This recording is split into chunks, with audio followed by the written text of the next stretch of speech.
જિલ્લા કોંગ્રેસ સમિતિ આયોજિત આજના કાર્યક્રમમાં નસવાડી ખાતે ભાજપના ભાજપના ધારાસભ્ય અહીંથી 2 કિલોમીટર દૂરના અંતરે છે એ ગામમાં 200 કરતાં વધારે કોંગ્રેસમાં કાર્યકર્તાઓ જોડાયા। તમામ કાર્યકર્તાઓ જુઝારૂ છે, તાકાતવાળા કાર્યકર્તાઓ છે અને હજુ અમને ખાતરી છે કે આવનારા દિવસમાં હજુ વધારે કોંગ્રેસ નસવાડી તાલુકામાં અને છોટાઉદેપુર જિલ્લામાં મજબૂત થશે। તૈયારી હંમેશના માટે કોંગ્રેસની હોય છે અને હવે પછી આવનારું ઇલેક્શન જિલ્લા અને તાલુકાનું છે એટલે જિલ્લા અને તાલુકા માટેની પણ આ તૈયારી હોઈ શકે છે અને અમે નવા કાર્યકર્તાઓને એટલા માટે જોડી રહ્યા છે કે નવા કાર્યકર્તા નવું લોહી સાથે બમણા જોરથી અહીંના જિલ્લા કોંગ્રેસ સમિતિના પ્રમુખને તાકાત આપશે અને પ્રેરક બળ ઉપસ્થિત કરશે।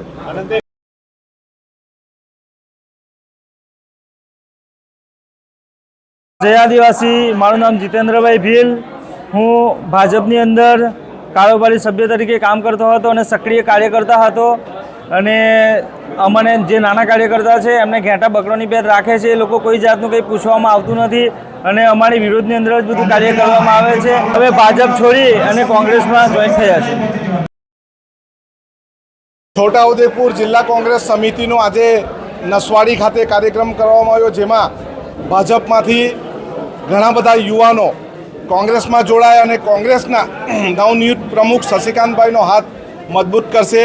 આવનારા સમયમાં આદિવાસી વિસ્તારની જળ જંગલ જમીનના પ્રશ્ન મુદ્દે કોંગ્રેસ સાથે આદિવાસી સમાજ કોંગ્રેસ સાથે રહીને લડશે। અહીંના વિસ્તારનો કદાચ આ નવો કેસ છે પરંતુ ખૂબ સારો છે। અહીંના આદિવાસી સમાજનો કેસ હોય એવું લાગે છે।